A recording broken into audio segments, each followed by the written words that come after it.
Bisakah kamu sebutkan kesamaan dirimu dengan koala yang lucu ini? Kalian berdua suka bersantai dan gak berhenti ngemil. Dan kalian juga punya sidik jari yang mirip. Oke, gak heran kalau monyet punya sidik jari karena kita berkerabat. Tapi koala? Ternyata meskipun berkembang di jalur evolusi yang berbeda dengan manusia, koala memiliki karakteristik yang mirip dengan kita. Kita bahkan menggunakan sidik jari untuk tujuan yang sama. Kita membutuhkannya untuk mencengkram, memegang, dan mengolah berbagai hal, serta merasakan tekstur dan bentuk di sekitar kita. Tentunya juga untuk memainkan konsol Xbox dan memenangkan gamenya. Sedangkan koala yang sangat pilih-pilih makanan, mereka menggunakannya untuk memilah daun eukaliptus terbaik untuk dimakan. Ujung jari kita terbentuk saat masih dalam kandungan. Permukaannya terdiri dari tonjolan-tonjolan. Setiap tonjolan memiliki pori-pori yang terhubung dengan kelenjar keringat di bawah kulit. Itulah kenapa ada jejak sidik jari saat kita menyentuh gelas, meja, dan semua jenis permukaan lainnya. Semuanya karena keringat. Seluruh tonjolan tersebut membentuk pola yang berbentuk spiral, lengkungan, dan lingkaran. Pola-pola tersebut bahkan lebih unik dibanding DNA. Kemungkinan sidik jarimu sama persis dengan orang lain hanyalah 1:64 miliar. Bahkan anak kembar identik pun nggak memiliki pola yang sama, jadi nggak ada kembaran sidik jari di dunia ini. Pola unik itu akan terus ada sepanjang hidupmu, sekalipun ujung jarimu terluka atau mengalami penyakit kulit yang mengubahnya, sidik jarimu akan kembali normal dalam 1 bulan. Seiring bertambahnya usia, kulit di ujung jari kehilangan sebagian elastisitasnya, dan tonjolan-tonjolan itu semakin tebal. Sidik jari tetap nggak berubah, tapi akan lebih sulit untuk memindai atau mencetak sidik jarimu. Melakukan pekerjaan tertentu bisa memengaruhi pola sidik jarimu. Kalau kamu seorang pekerja konstruksi, terutama tukang batu, atau harus mencuci piring dengan tangan, kamu mungkin akan kehilangan beberapa detail pada pola alami sidik jarimu yang indah. Orang-orang yang menggunakan bahan kimia tertentu juga menghadapi risiko yang sama. Tapi jangan khawatir, setelah berhenti melakukan aktivitas tersebut, ujung jarimu akan kembali seperti semula. Jadi, sidik jari itu unik dan gak pernah berubah. Kedengarannya seperti dibuat untuk membuktikan identitasmu, kan? Tampaknya masyarakat Babilonia kuno menjadi yang pertama menyadari manfaat khusus sidik jari. Mereka menekannya ke tanah liat untuk mencatat transaksi bisnis. Mulai dari abad ke-19, sidik jari sudah digunakan untuk mengidentifikasi penjahat. Di tahun 1902, sidik jari digunakan sebagai bukti di pengadilan di Inggris untuk pertama kalinya. Setahun kemudian, ide tersebut menyebar ke New York.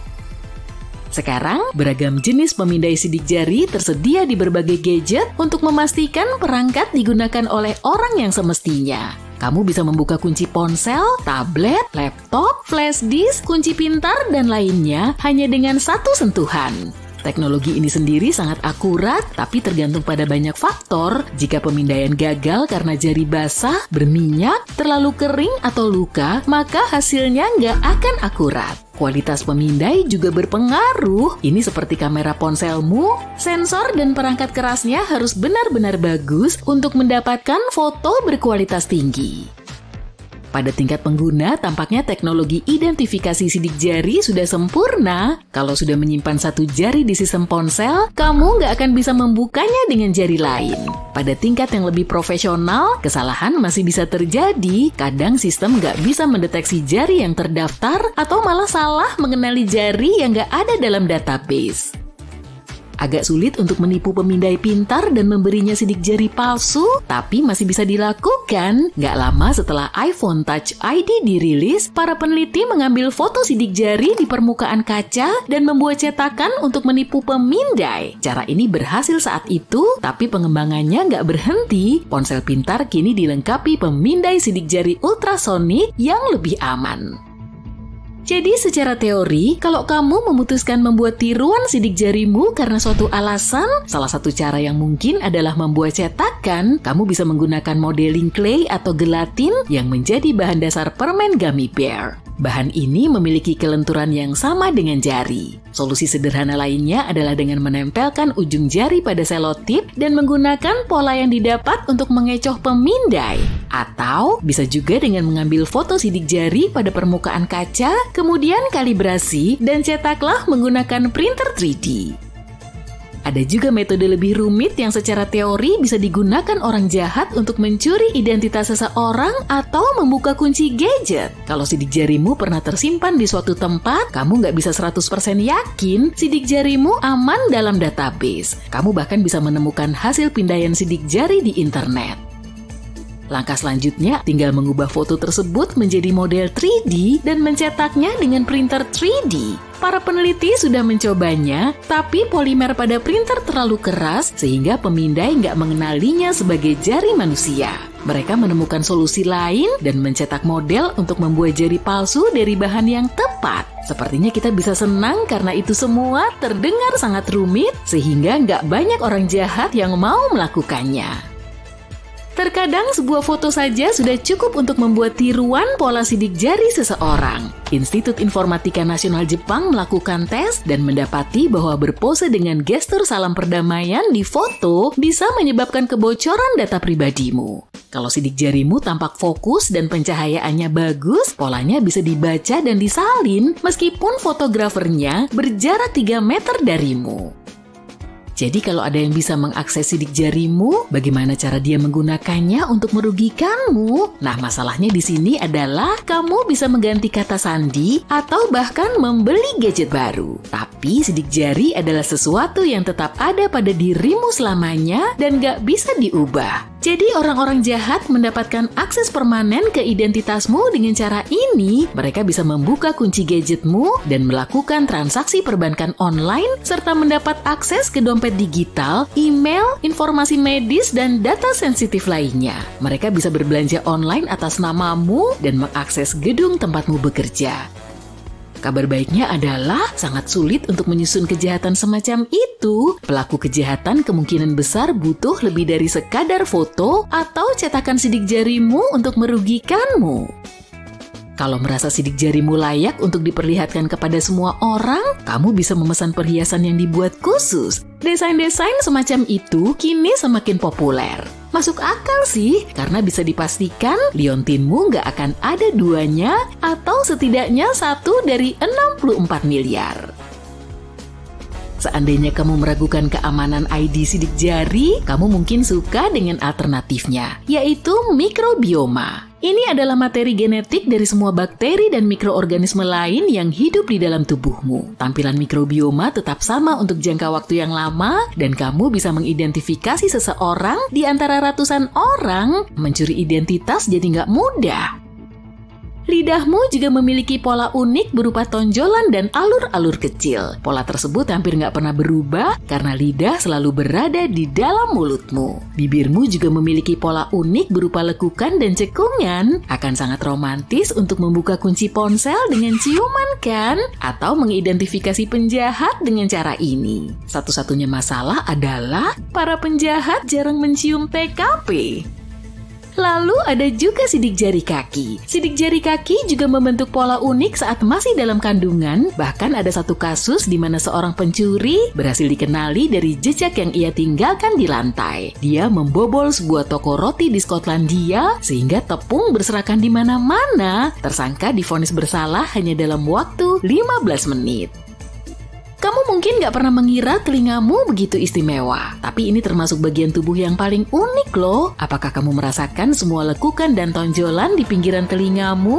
Nggak ada orang lain di dunia ini yang punya bentuk telinga sama persis. Membuka kunci ponsel dengan memindai telinga sepertinya masuk akal. Kita tunggu aja deh apakah itu akan terwujud. Oke, tahukah kamu bahwa orang-orang membuang waktu sekitar 17 jam dari 45 jam kerja dalam seminggu? Itu berarti 2 hari kerja yang terbuang, atau 1 minggu penuh dalam 1 bulan, atau 3 bulan dalam 1 tahun. Bayangkan jika kita bisa mendapatkan waktu itu kembali. Untuk itu, kita harus belajar untuk berhenti membuang-buang waktu. Perkenalkan Lia, usianya 28 tahun, dan hari ini kita akan membantunya untuk menjadi lebih produktif. Hal pertama yang harus Lea lakukan adalah mendengarkan tubuhnya, mencoba bekerja sama dan memanfaatkannya. Kamu mungkin tahu ada orang yang suka bangun pagi dan ada juga yang suka bergadang. Jadi, Lea perlu mencari tahu yang mana dirinya. Apakah dia lebih aktif di pagi hari atau malam hari? Setelah tahu, dia perlu merencanakan jadwal tidurnya dengan baik dengan memperhitungkan kebutuhan dan juga komitmennya seperti jam kerja. Lea punya banyak kebebasan di sini. Dia tinggal sendiri dan bekerja dari rumah, tapi dia harus mengikuti rapat setiap hari kerja pada pukul 11 dan menjaga keponakannya selama 1 jam sepulang sekolah. Jadi, dia harus terjaga pada jam-jam tersebut. Untungnya, dia suka bangun pagi. Konsistensi sangat penting untuk jadwal tidurnya, jadi begitu menentukannya, dia harus mematuhinya. Setelah berminggu-minggu mencoba berbagai hal, Lea menyadari dia butuh 7,5 jam tidur.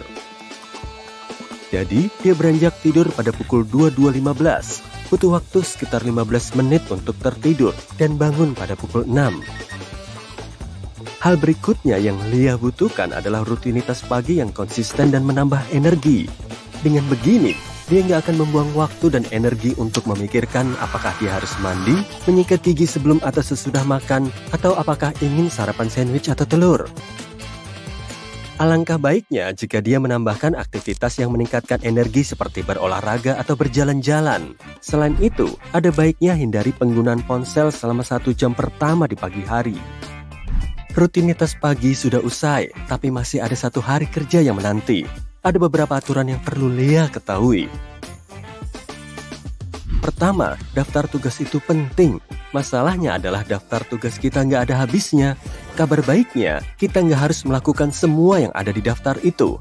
Kamu pernah dengar aturan 80-20? Aturan ini menyatakan 20% dari tugas kita akan memberikan 80% hasil.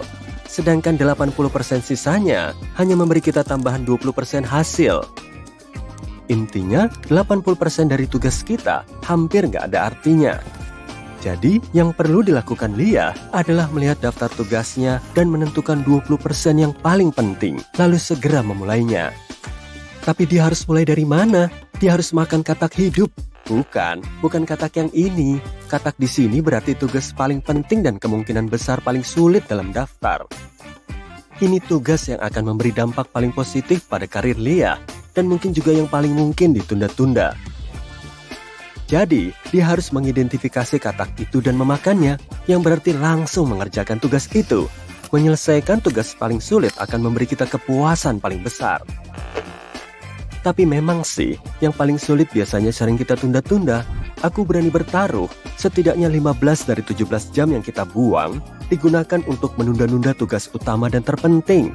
Alasan kita menunda-nunda adalah karena tugas tersebut terasa terlalu berat, memakan waktu, atau menakutkan.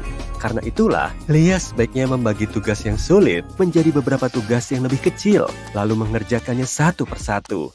Idealnya, setiap tugas ini nggak memakan waktu lebih dari 20 menit. Tugas terpenting Lea hari ini adalah menyelesaikan proyek kerjanya. Jadi itulah yang harus dia bagi menjadi beberapa bagian. Tapi tunggu, sebelum Lea mulai, kita perlu memeriksa tugas-tugas lainnya dan mencoba membaginya dalam 1 hari secara efektif. Lea harus melacak waktu-waktu di mana dia paling produktif dan saat otaknya bekerja paling baik. Tentukan juga kebalikannya, yakni saat-saat dia merasa lelah atau saat-saat dia biasanya terganggu oleh komitmen lain dalam hidupnya.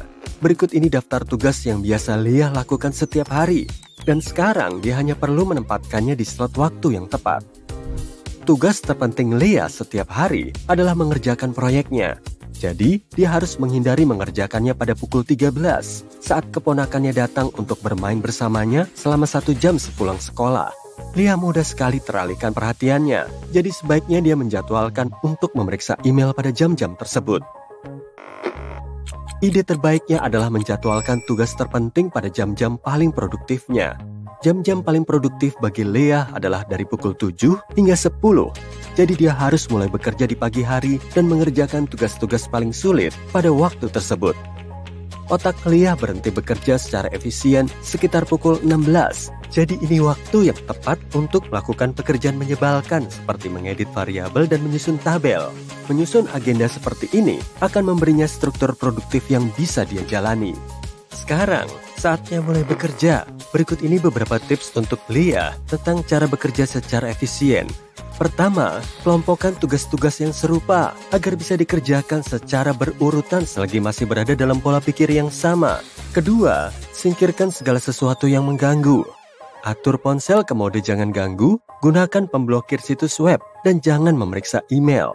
Sebaiknya, tentukan jadwal 2 kali sehari untuk mengecek email dan jangan pernah melakukannya jika belum waktunya.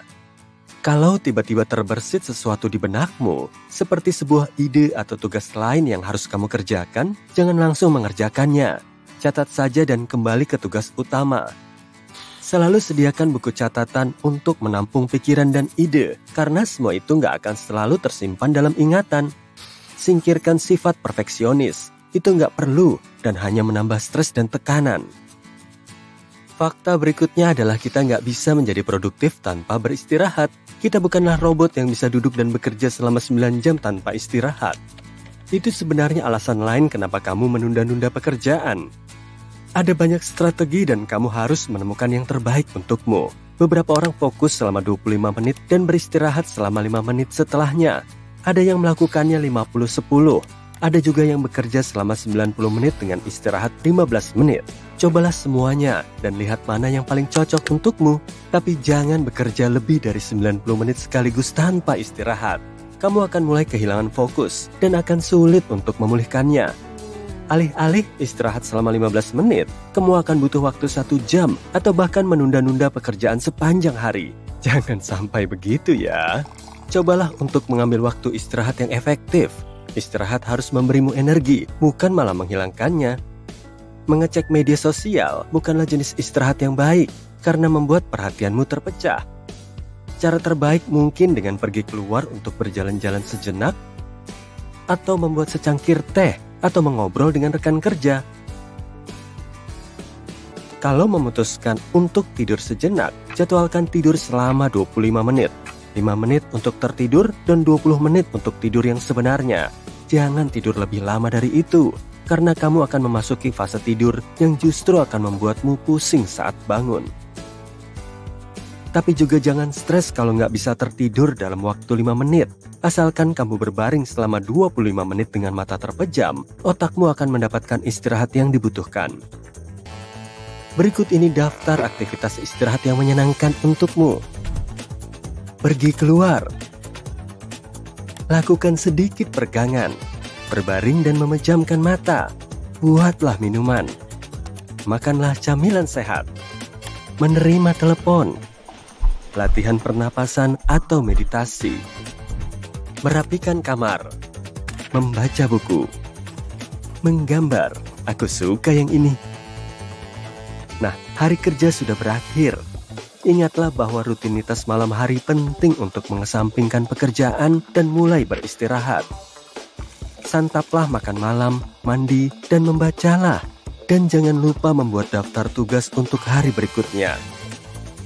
Dengan cara ini, kamu bisa langsung memulai harimu tanpa membuang waktu untuk menyusunnya.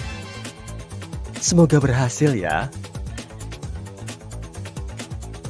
Kalau dipikir-pikir, kita suka konsep-konsep seperti batu bertuah, air mancur awet muda, dan vampir untuk alasan yang sama.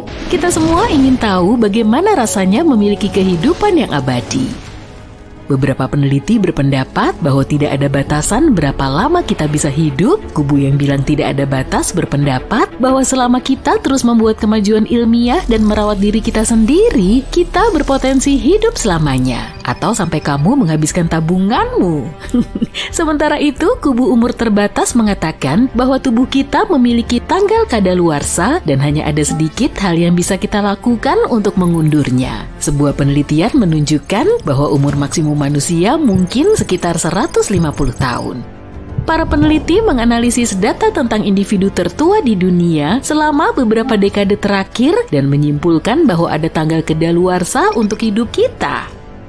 Secara keseluruhan, penelitian ini memberikan wawasan baru tentang batas umur manusia dan dapat memandu penelitian di masa depan tentang biologi penuaan dan pengembangan pengobatan baru untuk penyakit yang berkaitan dengan usia.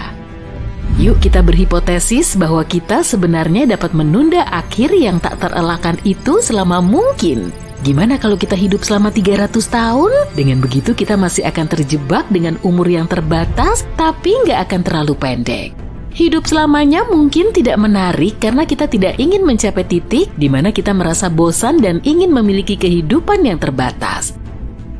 Hidup selama 300 tahun akan berdampak secara signifikan pada setiap aspek kehidupan. Aku akan mulai dengan konsep penuaan dan pandangan kita terhadapnya. Menjadi muda dan tua itu memang subjektif, tapi kita dianggap setengah baya pada usia sekitar 50 tahun dalam rentang hidup kita saat ini. Kalau umur kita bertambah 3 kali lipat, pada usia 50 tahun kita mungkin dianggap sebagai remaja karena kita punya waktu lebih dari 2 abad untuk hidup. Rasanya setiap menit yang kita miliki tiba-tiba menjadi 3 menit. Saat kita mencapai usia 30 tahun, kita merasa bahwa itu adalah sebuah tonggak sejarah dan sepertiga dari hidup kita telah berakhir. Namun dengan umur yang lebih panjang, kita tidak akan mengalami perasaan ini sampai kita mencapai usia 100 tahun. Di sini aspek kritisnya adalah apakah kita akan mempertahankan kapasitas biologis dan emosional yang sama atau tidak. Biasanya, otak remaja kita terus berkembang dan baru mencapai kematangan penuh hingga usia sekitar 25 sampai 30 tahun. Dalam skenarioku, gagasan ini akan tetap sama, namun kita mungkin akan bersekolah untuk waktu yang lebih lama dan mempelajari banyak hal baru. Mungkin kita akan belajar hal-hal yang jauh berbeda, mungkin tentang penggantian organ tubuh dan kuliah artificial intelligence. Sistem pendidikan dan kurikulum pasti akan berubah, kita akan punya lebih banyak waktu untuk membaca dan belajar. Kamu bisa memperoleh ijazah atau kamu tidak melanjutkan pendidikan tinggi dan meluangkan waktu untuk menguasai suatu keterampilan seperti menjadi tukang kayu. Sekarang kamu harus mencari uang. Aku yakin konsep itu tidak akan berubah. Yuk kita cari pekerjaan, kamu mungkin punya banyak pilihan, dan pensiun mungkin tidak akan diperlukan sampai jauh di kemudian hari. Dengan demikian, kamu mungkin punya waktu ekstra untuk mengeksplorasi berbagai karir dan minat. Kejar tujuanmu, ambil risiko, dan kembangkan karirmu. Oke, mari kita bicara tentang hubungan.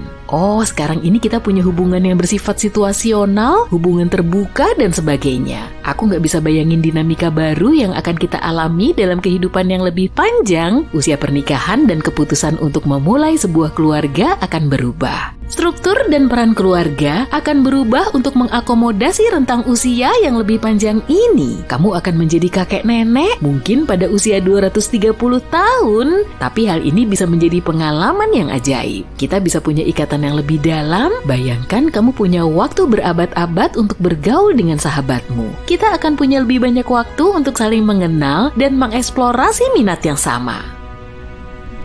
Bukan cuma kita yang bisa mengalami versi uji coba kekekalan, sumber daya dunia juga akan terpengaruh. Kita akan punya waktu lebih lama untuk bereproduksi dan akan membuat dunia ini terlalu padat atau mempertahankan jumlah anggota keluarga yang ada dan jadi kekurangan populasi. Kalau kelebihan populasi, kita harus berjuang untuk mendapatkan sumber daya. Ini bisa jadi distopia. Tapi tahu nggak, aku suka ide ini. Aku bisa mencoba menulis buku dalam kehidupan alternatif selama 3 abad ini. Tapi bukan cuma sumber daya, ekosistem, hewan, dan tumbuhan juga akan terpengaruh oleh kita. Semoga aja kita bisa menemukan cara-cara baru untuk mencegah atau pulih dari masalah-masalah ini. Mungkin kamu penasaran gimana caranya bisa mengatasi masalah ini? Dengan kemajuan ilmu pengetahuan dan teknologi, kita akan mencurahkan lebih banyak waktu demi penelitian dan pengembangan. Kita akan menjelajahi wilayah-wilayah yang tidak diketahui di planet serta di alam semesta kita melalui ilmu pengetahuan dan teknologi. Hal ini dapat menghasilkan terobosan-terobosan di bidang kedokteran, energi, transportasi, dan bidang-bidang lainnya, mungkin astrofisika. Kita bahkan dapat menemukan cara untuk melakukan perjalanan ke planet lain. Karena umur kita diperpanjang, para astronot dapat menyelesaikan ekspedisi yang sebelumnya dianggap mustahil. Dalam situasi hipotesis ini, kita akan menua dengan lebih lambat. Karena kita tidak tiba-tiba bangun dan mulai hidup hingga usia 300 tahun, maka perbaikan medis seharusnya bertanggung jawab untuk memberikan umur yang lebih panjang bagi kita.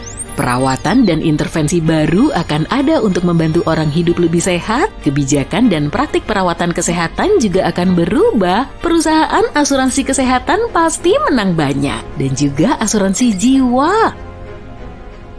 Sekarang mari kita bicara tentang kesehatan. Orang-orang mungkin akan lebih fokus menjaga kesehatan mental. Tentunya kita akan punya kenangan indah dan menikmati hidup, tapi akan ada masa-masa sulit juga. Metode-metode kesehatan baru mungkin akan muncul sebagai bidang ilmu sosial. Psikologi mungkin juga akan menemukan cara-cara baru untuk menjelaskan jiwa manusia. Ditambah lagi, kita akan punya lebih banyak waktu untuk melihat dunia dan menjelajahi cakrawala baru. Hal ini akan membantu kita lebih menikmati hidup. Selamat berlayar!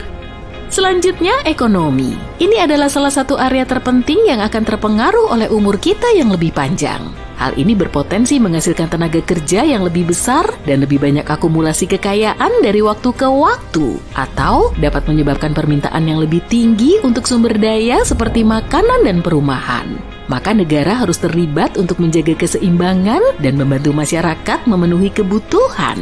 Keuangan, ekonomi, dan kehidupan sehari-hari harus mencari cara-cara baru untuk hidup berdampingan. Jika kita punya kesempatan untuk melihat tahun 2323, mungkin kita tidak akan menggunakan uang kertas dan koin, tapi beralih ke sistem yang sepenuhnya digital. Sekarang pun kita sudah memilikinya, contohnya aja PayPal, kartu debit, dan sejenisnya. Semuanya serba digital, tapi nggak juga sih. Seni dan budaya. Pikirkan penulis atau sutradara favoritmu, gimana kalau mereka punya waktu puluhan tahun untuk menghasilkan karya seni yang luar biasa, lalu fisiologi dan sosiologi? Coba bayangin, ide-ide dan aliran-aliran baru yang akan muncul. Perubahan drastis dalam masa hidup juga akan menghasilkan pergeseran mendasar dalam pengertian intelektual. Hal ini mengubah cara kita berpikir dan menghabiskan waktu, mengubah sumber daya, dan seluruh interpretasi kita tentang kehidupan. Perubahan seperti ini dapat menyebabkan pergeseran dalam cara kita mengonsumsi produk seperti pakaian. Kamu pernah dengar istilah quiet luxury? Istilah ini mengacu pada barang-barang berkualitas tinggi dan simpel yang harganya mahal. Istilah ini dikaitkan dengan serial HBO yang populer, Succession. Merek-merek mewah yang quiet ini cuma bisa dikenali oleh mereka yang tahu, dan barang-barang ini dihargai karena estetika halus yang melampaui label harganya. Tren logo dan merek yang mencolok mulai berkurang bagi konsumen produk-produk ini. Mungkin di masa depan akan ada saat-saat ketika orang-orang menemukan cara yang benar-benar merangkul gaya busana yang menggabungkan keberlanjutan, aksesibilitas, dan penampilan yang bagus sekaligus. Rata-rata orang Amerika akan bertemu dengan 10.000 orang selama hidupnya. Jumlah itu banyak banget loh. Yuk sekarang kita hitung dari 10.000 orang yang kita temui, berapa banyak yang akan kita beri dampak? Kalau beruntung mungkin 25 orang. Kedengarannya nggak terlalu mengesankan ya, tapi kebaikan terkecil sekalipun bisa menciptakan efek riak yang mengubah jalan hidup seseorang. Dan kalau kamu melipat gandakannya, semua tindakan kebaikan kecil itu bisa membuat perbedaan besar. Jika kita hidup selama 200 tahun lagi, jumlah ini akan meningkat. Aku sebenarnya tim YOLO sih, you only live once, jadi kenapa nggak memanfaatkannya sebaik mungkin? Tapi kalau kamu nanya aku nggak mau hidup ratusan tahun kalau nggak bisa ngajak anjingku. Ada wanita dari Norwegia bernama Karina yang bisa terbang. Ya, hampir. Dia adalah seorang penerjun base. Itu adalah olahraga rekreasi di mana orang melompat dari benda-benda tetap dengan parasut. Base adalah singkatan dari 4 kategori objek tetap yang bisa kamu lompati. Bangunan, antena yang mengacu pada tiang dan menara radio, bentang yang sebenarnya adalah jembatan, dan bumi yang berarti tebing. Harus diakui, melompat dari tebing untuk mencari nafkah memang terdengar keren. Karina memakai wingsuit. Ini adalah baju terusan panjang yang memiliki kain tambahan di bawah lengan dan di antara kedua kaki. Dengan begitu, para penerjun base dapat merasakan sensasi terbang, meskipun hanya beberapa detik sebelum mereka harus menggunakan parasut ketika sudah waktunya untuk memperlambat kecepatan jatuhnya. Karina sudah melakukan lebih dari 400 lompatan, yang tampaknya seperti beberapa detik terbang dan merasa seperti pahlawan super dengan kekuatan super. Beberapa orang bisa melipat lidahnya dan beberapa lagi bisa menggoyangkan telinganya. Dan sebagian lagi tampaknya bisa melebarkan dan mengerutkan pupil mata mereka kapanpun mereka mau.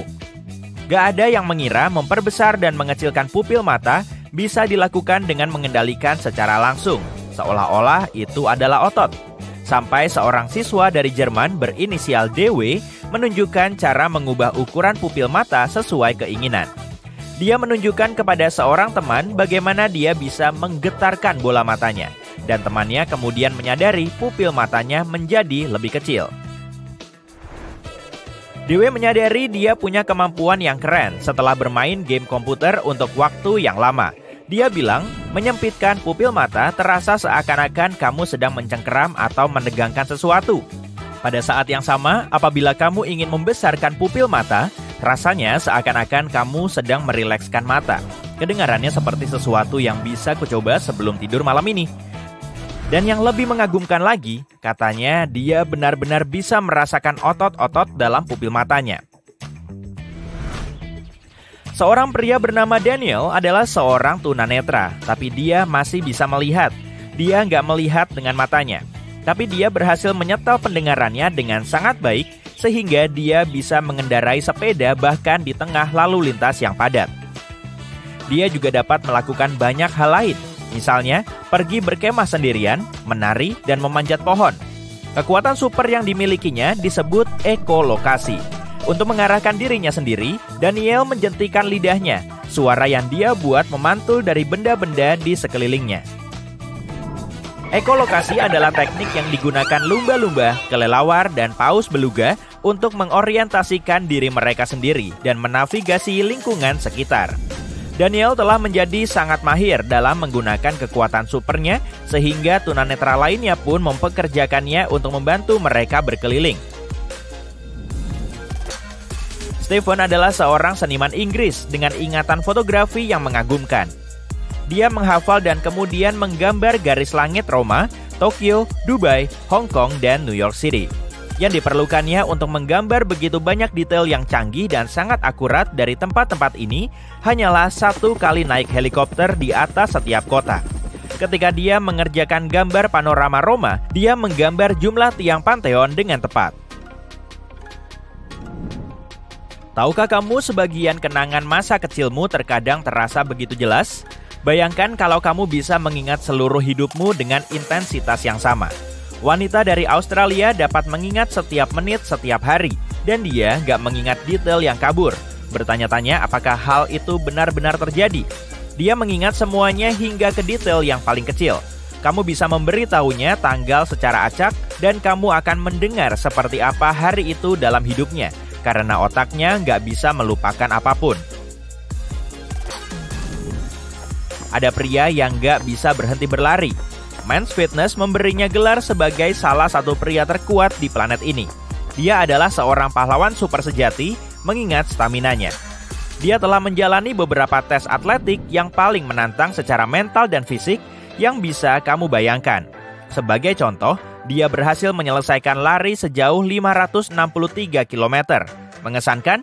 Nah, ada yang lebih hebat lagi. Dia nggak berhenti sekalipun, bahkan untuk tidur.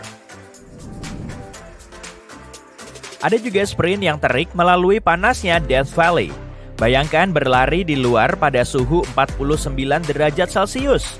Salah satu prestasinya adalah lari maraton ke Kutub Selatan.